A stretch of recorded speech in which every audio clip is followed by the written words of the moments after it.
Shushannah Walshe. Shushannah Walshe. Shushannah Walshe. Live with us. She was right in there. It's a complicated world, I think, and we have to acknowledge there are a lot of pieces to it, and it isn't as simple as the manner of the politics we're getting from the former governor of Alaska, which is always simple. Your thoughts, Shushannah? Well, I thought it was interesting because she's held back till this point on making any comments about Egypt, and I know that she has foreign policy advisors. They're very good. They brief her. But I thought that she was pretty unprepared. Instead of coming out and saying what she would have done differently, what changes she would have made, she just criticized the president. I thought that was really a missed opportunity. Wouldn't most politicians die for this? I think so. It reaches so many people, people that are not politically attuned, people that are. And I think that this is a Palin that we haven't seen in a long time. This is a Sarah Palin that really I haven't seen since before the campaign. When the president does something like this, he does it for a calculated political reason. People that he wants to come out to vote next Tuesday that might stay home, that are not fired up, as you see the Tea Parties are the younger people that are going to watch The Daily Show tonight. And so that's why he's going on, and that's what he's going to try to get out of that interview. Shushannah, should they suspend Sarah Palin and Mike Huckabee, do you think? Well, it's interesting that Fox believes that they're not getting closer to running for president, and they do believe that Newt and Santorum are, so maybe they know something that we don't. Shushannah, did she wind up elevating those minor attacks by, people that weren't that important, that were not that relevant because of her obsession? Exactly, you got it. Bailey points it out that by lifting up these bloggers and these rumors, it's making sure everybody knows about them instead of just a few people. We all know, Shushannah, that on election eve, when the McCain camp conceded, that Governor Palin did want to say a few words, but they wouldn't let her. Now, you guys got the actual written speech? We exclusively obtained the victory speech and the concession speeches. So they had two speeches. Yes. Sarah Palin did. It was written by a McCain speechwriter, and she tweaked it, so it's definitely in her own words. And the victory speech, we think, is especially interesting because it is a whole different world with John McCain as president. And she talks about how now Todd Palin will be the second dude. And especially in both speeches, really just praise John McCain as an American hero, praise Barack Obama. She's not putting together a team the way you would if you were going to run, say, like a Mitt Romney.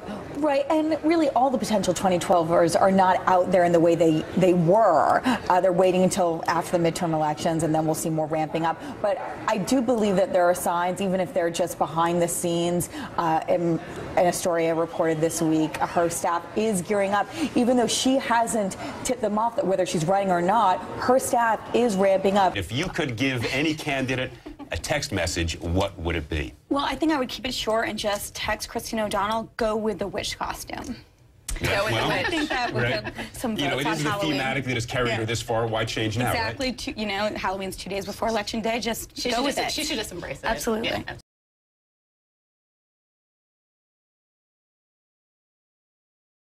It's a big weekend in the race for the 13th district. Congressman Michael McMahon is also opening his headquarters this weekend. He'll be welcoming supporters Sunday. Families aren't just being told safety tips. Kids get to experience what it would be like to be caught in a fire and escape safely with this simulated smoke. Hire Spencer and Malia Takas have until November to battle it out. That's when island residents will go to the polls and make their decision. Do you have any plans, though, to run for your former seat?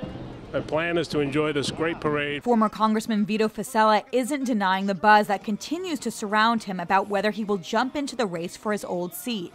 After recent reports claimed he is still mulling it over, New York One asked Fossella his intentions at the Great Kills Memorial Day Parade. Are you behind the rumor and speculation that you may run? I don't know. I'm very humbled and touched and blessed that I was able to represent the people of Staten Island and Brooklyn for all these years. Fossella did not seek re-election in 2008 after drunk driving arrest revealed he had a second family in Virginia. There are already 2 Republicans in the race for the 13th congressional district. One of them will take on Congressman Michael McMahon in the November election, Michael Grimm and Michael Allegretti. But some local Republicans like State Senator Andrew Lanza are just fueling the speculation. It's very simple for me. Vito has served in Congress. He's got a great record. The people know what he did for this district. Although Great Kills is clearly Fossella country, residents on the parade route had mixed opinions about whether he should enter the race. I don't see why any personal issues should have to go with public issues. I think he did a very good job at the job that he did. Taking everything into consideration, his family and so forth, I think it would be just as well to let it be the way it is. Grimm was also at the parade. If Fasella jumps in, Grimm says it won't affect his campaign. We went into the race expecting a primary, so nothing on our end changes at all. We're running a primary. We intend to win. McMahon was also on the parade route, but wouldn't talk politics. Today's not about politicking. Today we honor those men and women who put on the uniform of our armed services and gave their lives for this country. The days are dwindling for Fasella to make a decision. Nominating petitions start circulating in mid-June. In Great Kills, Shushannah Walshe, New York 1. I miss her a lot. Patricia Riley is talking about her sister, Lorraine Lee, killed on September 11th in the World Trade Center. On Monday, the city began to sift through 800 to 900 cubic yards of material that has been found since 2007. The $1.4 million project at Fresh Kills landfill will take 3 months. We are not going to walk away from our obligation to do anything that is reasonable and practical and affordable to recover and identify any remains that might be there. Although Riley recovered her sister's purse, no remains were ever identified. It would help my mother, to give my mother some peace, that she was able to do the right, to be able to receive Lorraine's remains, be able to bury her like you would bury any loved one that you had. But for Riley and other families, this sifting operation is not enough. Diane and Kurt Horning lost their 26-year-old son, Matthew. They sued the city to move the material that was brought from Fresh Kills, wanting it buried in another spot at the landfill, away from trash. They lost both the case and an appeal, but are considering another to the United States Supreme Court. The Hornings went to Fresh Kills themselves and recovered items that they believe belong to victims, including keys clearly labeled World Trade Center, a credit card with a victim's name on it, and a watch. We truly believe that in those first 40 days they missed a lot. The city wouldn't respond directly to the family's concerns, but stressed that the sifting of this new material shows that they are fulfilling their promise to the families to try to identify as many World Trade Center victims as possible using the latest technology. At Fresh Kills, Shushannah Walshe, New York 1. It's election day and all eyes are on the Republican primary for the island's congressional seat. Michael Allegretti and Michael Grimm have been battling it out in a bitter fight to get to this point. Both went to the polls today and say they are the man for the job. The winner will face off against incumbent Democrat Michael McMahon in the general election. Both say the anti-incumbency sentiment sweeping the nation is also at work on the island. And Allegretti says that no matter who the winner is this evening, McMahon will be out of a job come November. Michael McMahon will be a one-term congressman come November 2nd. That is for sure. We are going to take back the House of Representatives, get Nancy Pelosi out of Washington, and return this country to what it should be, a strong capitalist country. The race has been at times nasty between Grimm and Allegretti, and although they were in the final sprint today, it was no different. I'm not willing to sell my soul to go to Congress. That's first and foremost. And then the second thing is that I have the experience and the leadership that's been proven and tested over 21 years. McMahon's opponents have painted him as a Democrat who is in lockstep with his party, but McMahon says he's a moderate voice for the island, pointing to diverse support from former President Bill Clinton to conservative Borough President James Molinaro. In the upcoming election, the important thing that voters will look at is the candidates, and they'll see that they put their faith in me to be an independent voice for them in Washington, and I've kept that faith. And these are the brand new electronic voting machines that Islanders are getting to use for the very first time. Some voters have complained that the font is too small, but most say they like the machines and that they are fast and easy to use. The new system is actually very easy to operate, and I like the idea that your ballot goes in a box and nobody's handling it but yourself. And polls will be open on the island until 9 p.m. In New Springville, Shushannah Walshe, New York 1.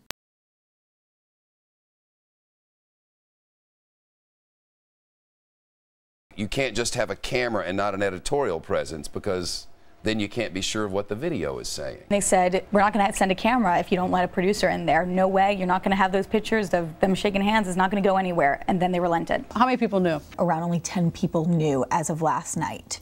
And then about 30 minutes before the speech, the governor and some of the senior staff started telling the wider staff, and people crying. You saw Anne was very emotional. There was staff that was crying. But then there were a lot that were upbeat, that they saw that there was really no pathway for the nomination. I don't think there's any second guessing for from the camp now, maybe other people, but I think Romney really looked at the numbers, and as I found out shortly after, he initially was going to stay in the race after speaking with his senior staff and then his wider staff. He went home, he wrote the speech next to his wife, and he wrote a speech where he was getting out of the race because he knew that there was just really no pathway for him when you look at the numbers. Fox News producer Shushannah Walshe will be embedded with the governor until Election Day. Do you have any sort of prediction how much contact you're going to have? Because I take it varies on these embeds, just how much contact you have.